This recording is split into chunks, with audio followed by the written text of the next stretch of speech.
Hello everyone, आज बताएंगे metallurgy का बेसिक कॉन्सेप्ट। मेटलर्जी होता क्या है कि एक प्रोसेस है जिससे मेटल को एक्सट्रैक्ट करते हैं फ्रॉम देयर ओर्स। मेटल का जो ओर होता है वो ओर से मेटल को एक्सट्रैक्ट करने का जो प्रोसेस है उसको मेटलर्जी बोलते हैं। अब ये मेटलर्जी प्रोसेस जानने से पहले फर्स्ट मिनरल के बारे में जानना होगा। मिनरल होता क्या है और ओर्स क्या होता है। The naturally occurring compounds of metal, मतलब नेचर में जो मेटल्स का कंपाउंड प्रेजेंट रहता है उसके साथ जो सॉयल, सैंड, लाइमस्टोन जो इम्प्यूरिटीज प्रेजेंट रहता है उसको मिनरल्स बोलते हैं। और मिनरल से अगर मेटल्स को एक्सट्रैक्ट करते हैं, मिनरल से अगर मेटल को एक्सट्रैक्ट करते हैं कॉमर्शियली और कंपैरेटिवली लो कॉस्ट में, ठीक है, और मिनिमम इफोर्ट में, तो उसको ओर्स बोलेंगे। तो मिनरल से कॉमर्शियली और कंपैरेटिवली लो कॉस्ट में अगर मेटल को एक्सट्रैक्ट करते हैं तो उसको ओर बोलते हैं। और naturally occurring compounds of metal उसको मिनरल्स बोलते हैं। जैसे कि एक एग्जांपल रॉक सॉल्ट। ये जो रॉक सॉल्ट है, रॉक सॉल्ट एक नेचुरली ऑकरिंग कंपाउंड्स है सोडियम का। फॉर्मूला है NaCl। अब ये रॉक सॉल्ट से अगर कॉमर्शियली लो कॉस्ट में अगर सोडियम को अगर एक्सट्रैक्ट करते हैं, सोडियम मेटल को अगर एक्सट्रैक्ट करते हैं लो कॉस्ट में मिनिमम इफोर्ट से, तो ये रॉक सॉल्ट को बोलेंगे ओर। कुछ कुछ मिनरल्स होता है जिससे कम लो कॉस्ट में या मिनिमम इफोर्ट से मेटल को एक्सट्रैक्ट नहीं कर सकते हैं, तो उसको ओर्स नहीं बोलेंगे। ओर्स उसी मिनरल्स को बोलेंगे जिससे कम कॉस्ट में और कम इफोर्ट में ही सोडियम या अदर्स जो मेटल है उसको अगर एक्सट्रैक्ट कर सकते हैं तो उसको ही ओर्स बोलेंगे। तो ये जो मेटल को एक्सट्रैक्ट करने की जो प्रोसेस है, ये प्रोसेस को जानने से पहले फर्स्ट का जो मेटल का जो रिएक्टिविटी सीरीज है उसको अच्छे से जानना होगा। जो रिएक्टिविटी सीरीज है मेटल का, रिएक्टिविटी सीरीज ऑफ मेटल, इसको अच्छे से जानना होगा। मेटल का रिएक्टिविटी सीरीज क्या होता है। जो मेटल का जो सबसे ज्यादा रिएक्टिव है सोडियम है, पोटेशियम है, कैल्शियम है, मैग्नीशियम है, एल्यूमिनियम है, जिंक है, आयरन है, लेड है, उसके बाद यहाँ पर कॉपर हो जाएगा, मरकरी हो जाएगा, उसके बाद यहाँ पर हो जाएगा सिल्वर हो जाएगा और गोल्ड हो जाएगा। मतलब ये जो रिएक्टिविटी सीरीज है, सबसे ज्यादा जो रिएक्टिव है वो पोटेशियम है, सबसे ज्यादा रिएक्टिव है। मतलब ये जो ऊपर का जो यहाँ पर ये जो मेटल है ये मोर रिएक्टिव मेटल है, ये सब मोर रिएक्टिव मेटल है। मतलब ये सब जो मेटल्स जो प्रेजेंट होता है अर्थ क्रस्ट में, तो वो जनरली हैलाइड्स होता है या ऑक्साइड्स होता है। मतलब हैलाइड्स के फॉर्म में ये प्रेजेंट रहता है अर्थ क्रस्ट में, या तो ऑक्साइड के फॉर्म में प्रेजेंट रह सकता है, जैसे कि NaCl ये प्रेजेंट रह सकता है, जैसे कि Al2O3.2H2O बॉक्साइट। मतलब ये जनरली जो मोर रिएक्टिव मेटल्स होता है वो अर्थ क्रस्ट में या तो हैलाइड्स के फॉर्म में प्रेजेंट रहता है या तो ऑक्साइड के फॉर्म में प्रेजेंट रहता है, ठीक है। अब उसके बाद जो मॉडरेटली रिएक्टिव मेटल होता है, जो मॉडरेटली रिएक्टिव, ये सब मॉडरेटली रिएक्टिव मेटल है। अब ये moderately reactive metal earth crust में कौन सा फॉर्म में प्रेजेंट रहता है, या तो सल्फाइड फॉर्म में प्रेजेंट रहता है या तो कार्बोनेट फॉर्म में प्रेजेंट रहता है। सल्फाइड फॉर्म में जैसे कि ZnS, जिंक ब्लेंड, ZnS ये जिंक का एक ओर है, इससे जिंक को एक्सट्रैक्ट कर सकते हैं।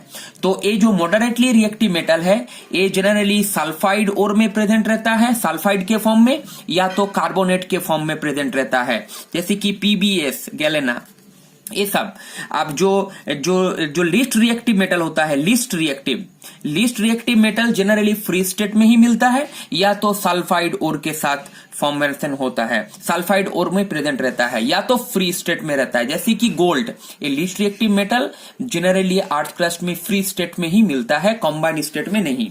तो ये जस्ट ये इंफॉर्मेशन पहले जानना होगा। उसके बाद कुछ स्टेजेस होता है एक्सट्रैक्शन के लिए, कुछ स्टेजेस होता है, वो स्टेज के बारे में जानेंगे कि कौन कौन सा स्टेजेस होता है।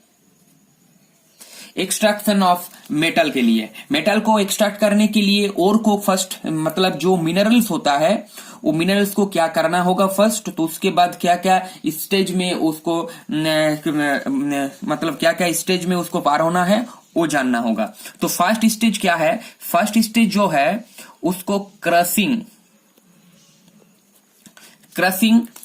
करना है, मतलब जो ओर है उसको क्रशिंग करना है, मतलब छोटे छोटे टुकड़े में उसको डिवाइड करना है ओर्स को। अब उसके बाद क्रशिंग करने के बाद उसको क्या करना है, concentration of the ore, concentration करना है, मतलब उसके साथ जो क्रशिंग करने के बाद ओर्स को फर्स्ट क्रशिंग करेंगे, क्रशिंग करने के बाद उसको कंसंट्रेशन करना है ओर को। कंसंट्रेशन मतलब उसके साथ जो इंप्यूरिटीज प्रेजेंट होता है, सैंड, सॉयल, रॉकी, अर्थ पार्टिकल्स जो प्रेजेंट रहता है उसको रिमूव करना होगा, तो उसको कंसंट्रेशन प्रोसेस बोलते हैं, उसको कंसंट्रेशन करना है। उसके बाद जो थर्ड प्रोसेस है conversion of concentrated ore to metal oxide, मतलब सब कंसेंट्रेटेड ओर को मेटल ऑक्साइड में कन्वर्ट करना है। अगर कोई भी फॉर्म में है, जैसे कि मान लीजिए कि अगर सल्फाइड फॉर्म में है तो उसको ऑक्साइड में कन्वर्ट करना है, अगर ऑक्साइड फॉर्म में है तो उसको तो ऑक्साइड और कोई जरूरत नहीं है, लेकिन मेटल ऑक्साइड में ही कन्वर्ट करना है कंसेंट्रेशन का, और उसको क्या करना है, conversion of concentration ore to metal oxide में कन्वर्ट करना है। फिर क्या करना है, रिडक्शन ऑफ मेटल ऑक्साइड, मतलब मेटल ऑक्साइड को रिडक्शन करना है, रिडक्शन ऑफ मेटल ऑक्साइड। अब यहां पर रिडक्शन करने के लिए जो रिड्यूसिंग एजेंट यूज करते हैं वो जनरली हाइड्रोजन होता है, कार्बन होता है, या तो कार्बन मोनोक्साइड होता है। उसके बाद प्यूरिफिकेशन करेंगे, प्यूरिफिकेशन ऑफ मेटल।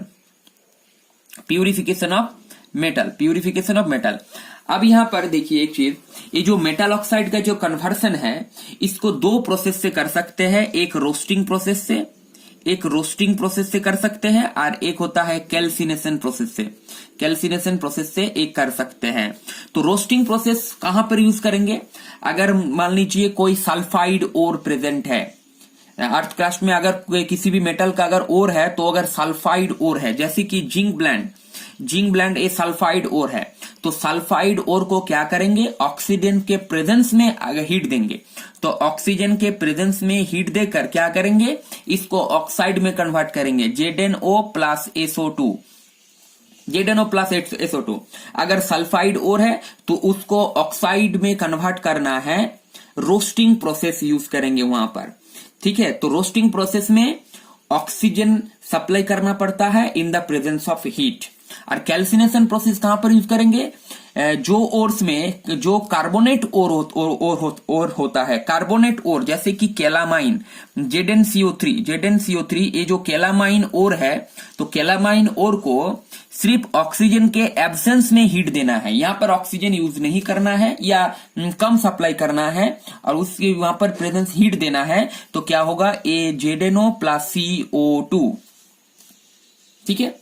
मतलब अगर कार्बोनेट ओर है तो उसको मेटल ऑक्साइड में कन्वर्ट करना है, अगर सल्फाइड ओर है तो मेटल ऑक्साइड में कन्वर्ट करना है। सल्फाइड ओर के लिए रोस्टिंग प्रोसेस यूज करेंगे और जो कार्बोनेट ओर है उसके लिए कैल्सिनेशन प्रोसेस यूज करेंगे। उसके बाद मेटल ऑक्साइड हो गया। अब रिडक्शन ऑफ मेटल ऑक्साइड को जो रिडक्शन करने के लिए, अब यहां पर रिडक्शन करने के लिए क्या करना होगा, यहां पर कार्बन के साथ यहां पर रिएक्शन कराना होगा। तो ZnO ये जो मेटल ऑक्साइड है इसके साथ जिंक का कार्बन का रिएक्शन कराएंगे, हीट क्या होगा, कार्बन के साथ ऑक्सीजन कंबाइन हो जाएगा, तो यहां पर जिंक फ्री स्टेट में निकल जाएगा।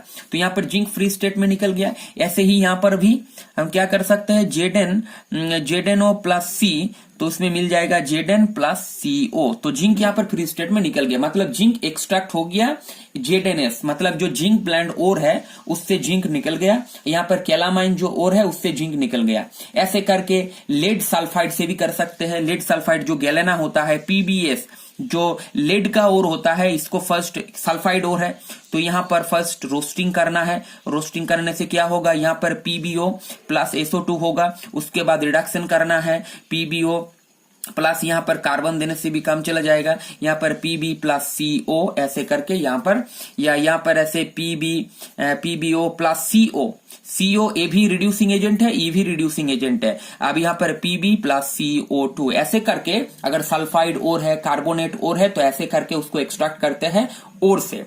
अब इसके बाद ये जो फ्री मेटल है एक्सट्रैक्ट हो जाने के बाद इसको प्यूरिफिकेशन करना है, प्यूरिफाइड करना है, और कुछ अगर इंप्योरिटीज प्रेजेंट है मेटल के साथ जो और रिमूव हो जाएगा। तो इसको ऐसे ये सब स्टेजेस में इस सब और को पार होना है, तो उससे ही मेटल को एक्सट्रैक्ट कर सकते हैं। अब यहाँ पर जो हाई रिएक्टिव मेटल्स होता है ये जनरली हैलाइड या तो ऑक्साइड फॉर्म में रहता है।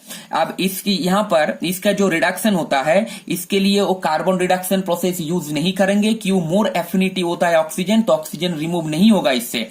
तो इसके लिए इलेक्ट्रोलाइटिक रिडक्शन यूज करते हैं। जो मोर रिएक्टिव मेटल होता है इससे अगर मेटल को एक्सट्रैक्ट करना है तो इलेक्ट्रोलाइटिक रिडक्शन यूज करते हैं। तो इलेक्ट्रोलाइटिक रिडक्शन हम नेक्स्ट वीडियो में बताएंगे कि इलेक्ट्रोलाइटिक रिडक्शन से कैसे हाईली रिएक्टिव मेटल को एक्सट्रैक्ट करते हैं। जो मॉडरेटली रिएक्टिव मेटल होता है, लीस्ट रिएक्टिव मेटल को ऐसे ही कार्बन रिडक्शन प्रोसेस से एक्सट्रैक्ट करते हैं। अगर सल्फाइड और है तो रोस्टिंग, और जो कार्बोनेट और है तो कैल्सिनेशन प्रोसेस, उसके बाद कार्बन रिडक्शन प्रोसेस।